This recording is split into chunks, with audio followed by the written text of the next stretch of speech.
2,500 years ago, Gautama the Buddha gave this message to the world. Unfortunately, today we are chasing after fulfilling desires rather than conquering desires. If we had chosen the right path, we wouldn't have made a mess of this planet. So if we want to be a Vishwa Guru, we better show a different path. Just because they made mistakes, we don't have to do the same.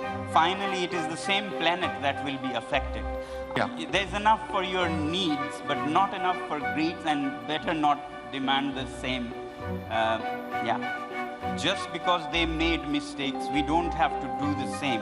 Finally, it is the same planet that will be affected. What I find value in is in simplicity of life and finding happiness and contentment from small things, simpler things, because there's no limit to what you keep doing, and it's like chasing shadows in the current context.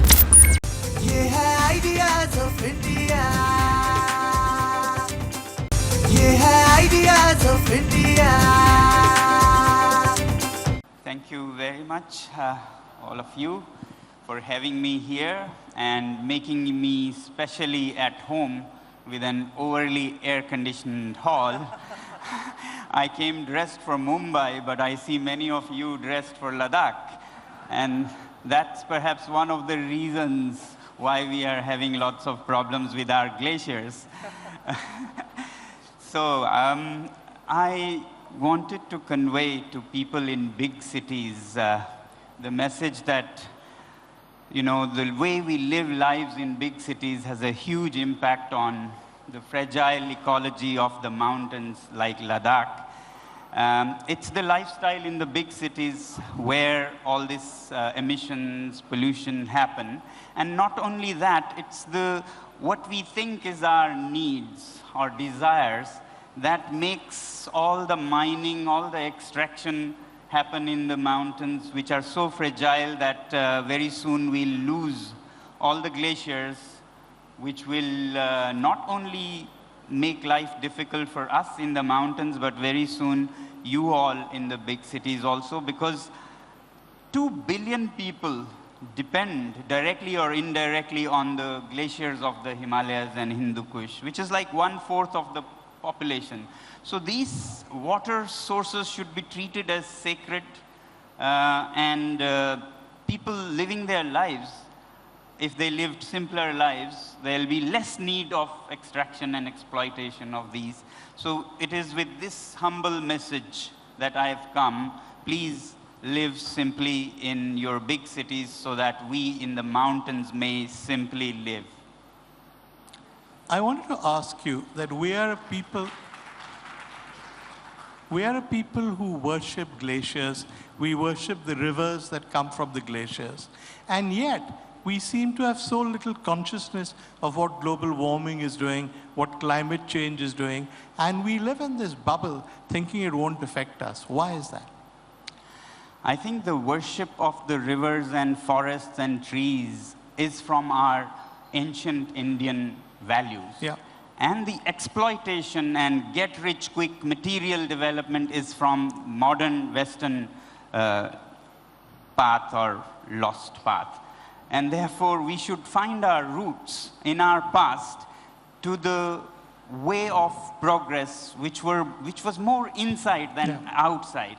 You know, 2,500 years ago, Gautama the Buddha gave this message to the world that it's a bigger achievement for human beings to conquer a desire than to fulfill 1,000 desires. Unfortunately, today, we are chasing after fulfilling desires rather than conquering desires.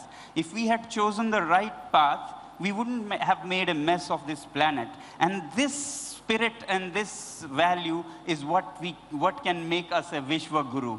Not being, you know, second-rate chasers of the values of the West that has landed this planet in a mess. So if we want to be a Vishwa Guru, we better show a different path of working on the demand side. Minimizing desires rather than only addressing the supply side of materials, of raw materials, of minerals. All the minerals and materials of the world will not fulfill your bucket.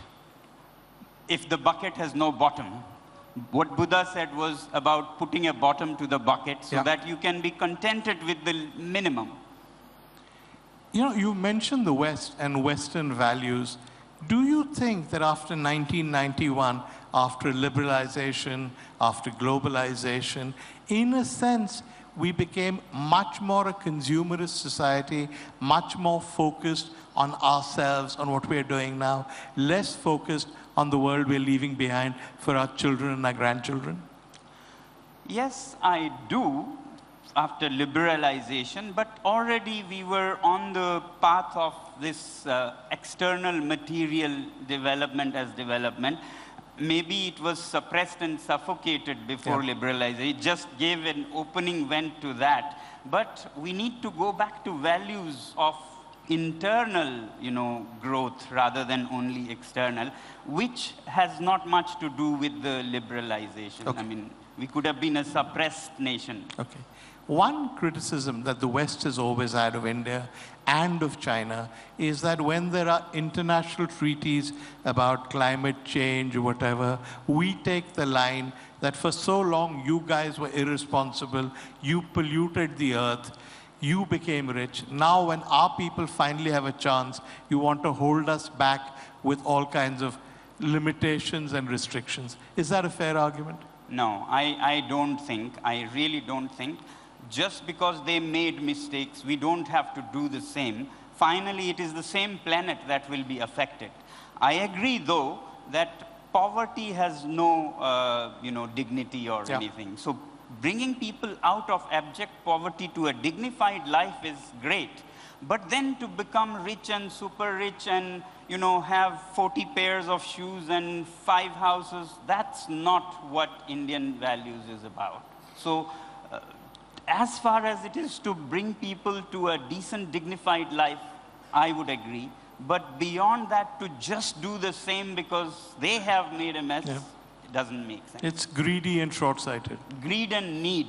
Yeah. There's enough for your needs, but not enough for greeds, and better not demand the same. You were here for the last session. So one of the speakers spoke about wanting to create a spiritual India.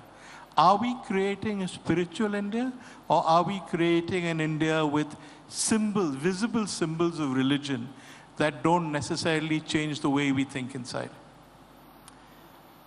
I don't know about spirituality, but what I find value in is in simplicity of life and finding happiness and contentment from small things, simpler things, because there's no limit to what you keep doing, and it's like chasing shadows in the current context, For example, if you love mangoes, they are very sweet, but if you are given sugar to eat, suddenly mangoes feel tasteless.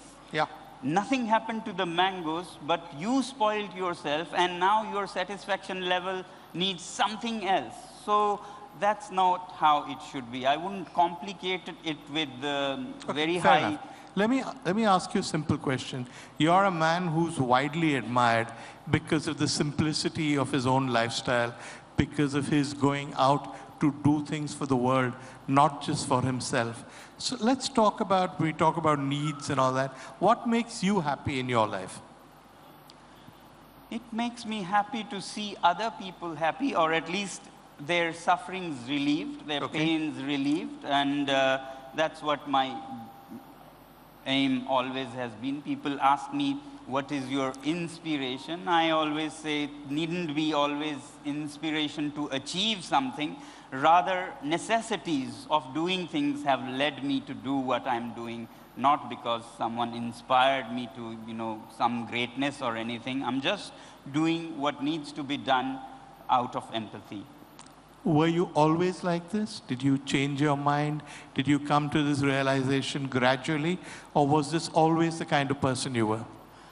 Well, I was lucky to have grown up in a very tiny village in Ladakh, which is very far away, remote enough to be cut off from the rest of the world for 6 months right now, And in that region, I was born in a village with 5 households. Therefore, there were no schools. 5? Just 5, households, all right. Yes.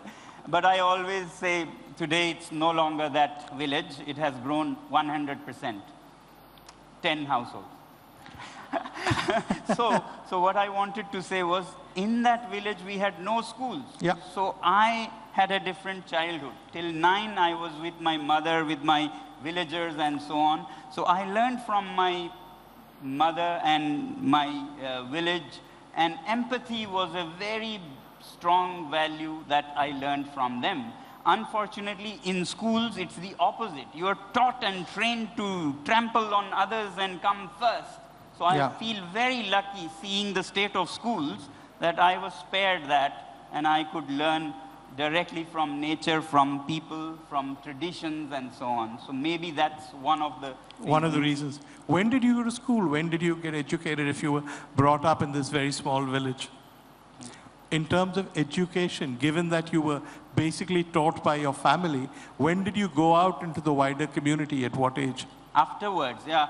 By 9, I was dragged out of my village by kind relatives who told my mother that he better be sent to school. And actually, I would say with that ended my true learning. Okay. Where did you go to school? Where? First in some villages in Ladakh, and then in Kashmir. You say there ended your true learning. But that means what? You became competitive, you saw the world for what it was. What was it like for you, the experience? I was earlier on the field with farmers, seeing seeds go in the ground, roots go down, shoots come up, leaves unfurl, without having to memorize spellings and so on. Well, all that was cut off, and I was sent into dark, dingy classrooms memorizing L-E-A-F, leaf, L-E-A-V-E-S, leaves, without connecting to what the real thing is. So there ended my true learning. It became all theoretical. Mark Twain says, I've never allowed my schooling to interfere with my education. And a beautiful Urdu version of that, that very few know. This poet says, a sheikh. Sheikh is the alim, the teacher. I love languages, so I learned Urdu poetry. A sheikh bahut achhi maktab ki faza, lekin your school and its environment is interesting, O sheikh. Bante hain bayaba mein. Bayaba is wilderness in the valleys and mountains and hardships. Bante hain bayaba mein Faruqi wa Sulaimani. People like Faruqi and Sulaimani, who are like great people, are not made in the four walls of your school. They are made in the wilderness of villages like mine. That's very true. That's very profound. No? And now, when you see the new generation addicted not just to consumerism, but to screens, with no sense of the earth, no sense of the things that come from the earth, every time they see a vegetable or a fruit, it comes in a packet from a shop.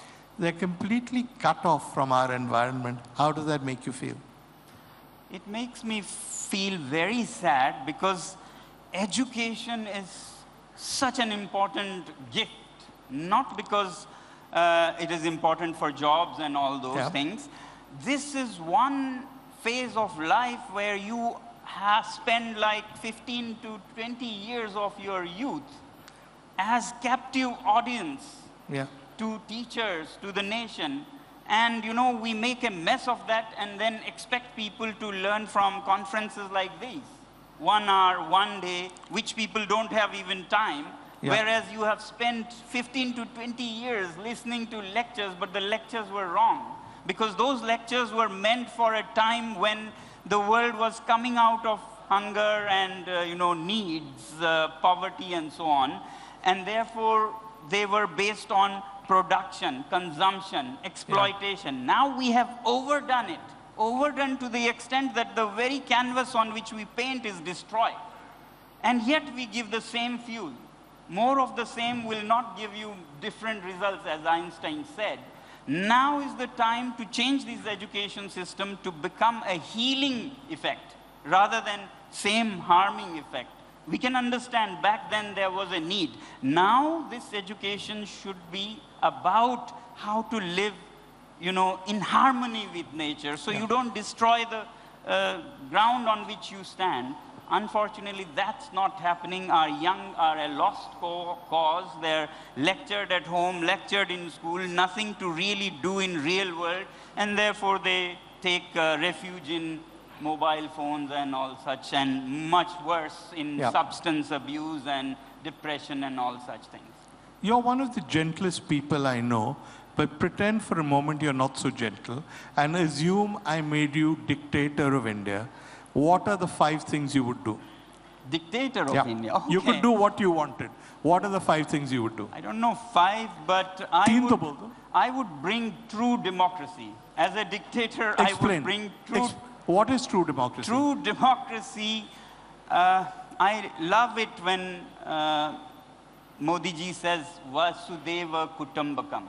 The world is one family. Yeah. But I have a problem in that one family is not just of human beings. That one family should also count all the nature, the Vanaspatya Shanti, as we say. Huh? Okay. Prithvi Shanti, all the animals, flora, fauna, the wild nature.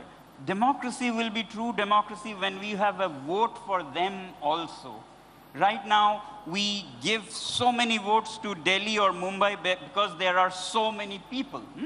Ladakh, which is 60,000 kilometers square, much larger than most states, has 1 MP.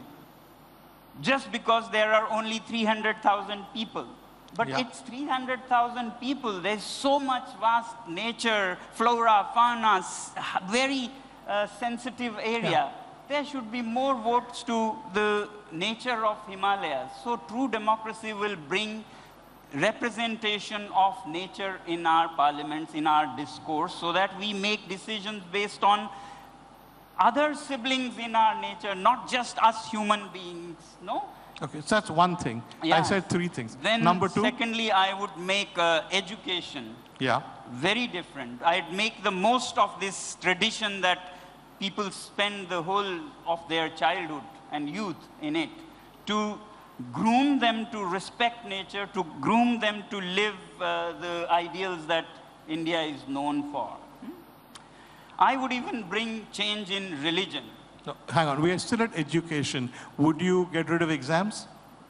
Would you? End examinations? Of the kind that we have now, yeah? I will assess students, not to fail them, but to know what I have done wrong and what I should do better. Okay, so we've got education, we've got democracy, and third you said religion. Tell me about that. Religion, because, the current religions, you will see all of them speak of peace. Yeah. Peace, Shanti, Ahimsa, which to me means that there was Himsa sometime long, long ago. It's like an antigen, you don't know COVID from the virus, you know it from the antibody. Yeah. So similarly, when all religions speak of peace, I understand that there was lack of peace, there were violence. And you can understand, as hunter-gatherers, we were perhaps very violent. We would open up a skull if we differ and get away with it. And very clever people of the times came up with the concept of God. Someone very, very much stronger than the biggest brute. And that what? Violence became non-existent. Today, human violence of the kind with knives and daggers has become like number 26th or so in cause of death. I was looking up in the internet. What are the number 1, 2, 3 causes of death? Is all environment related or lifestyle related.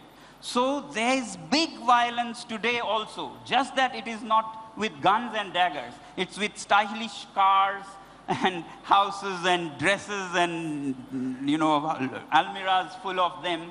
So I would declare lifestyle also as a cause of violence, and therefore would count this form of violence in the religious discourse, that violence is not just when you see guns and daggers, violence is in the lifestyle that you live. A broader definition of ahimsa and hinsa, you would say.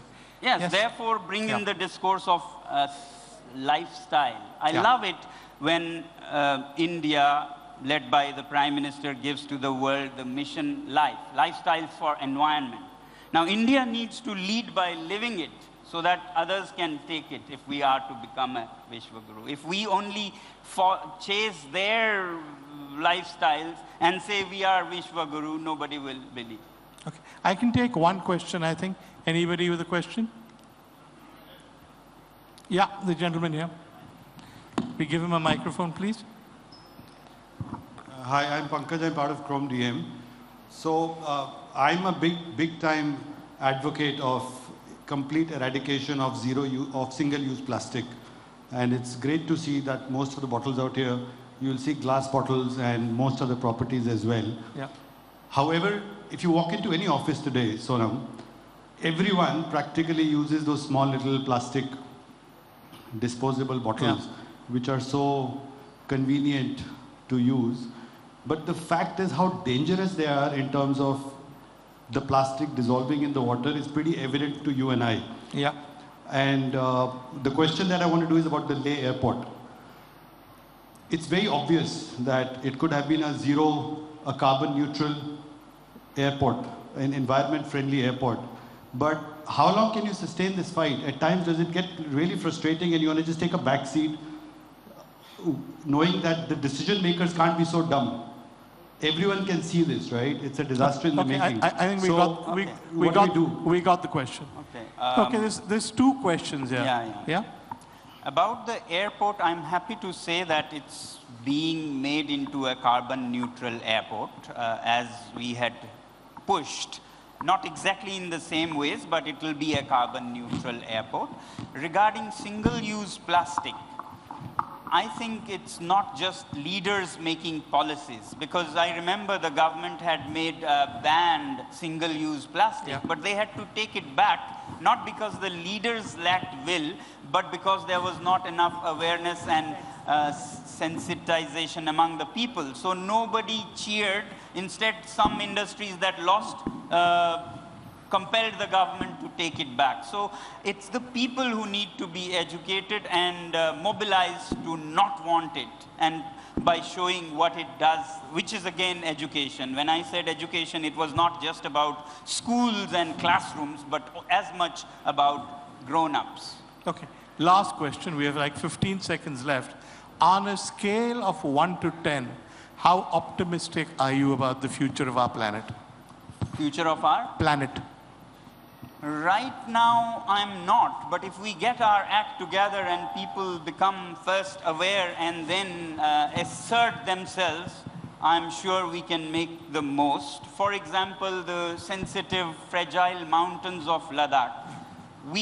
I have been demanding from people to live simply. Similarly, I've been demanding from the government to make policies to safeguard them. You know, entire Himalayas, and particularly in the case of Ladakh, there is a constitutional safeguard in 6th schedule, which the people have been demanding, and the government has promised. Twice it was top on the manifestos and elections were won, but then they slowly backtracked, and now I would really like, if we are to say Vasudeva Kutumbakam, then we should have policies in place to protect fragile nature and culture. The indigenous tribal culture of Ladakh needs to be protected. If such steps are taken, I mean, based on the promises they have made, 1/3 of Ladakh's population came out on streets to remind them of their promise, then I will have some hope from the future of planet and democracy. Let's hope you're right, and let's hope we can be optimistic about our planet. Thank you so much. Thank you so much. Ideas of India, ye hai Ideas of India. ABP Networks, Ideas of India.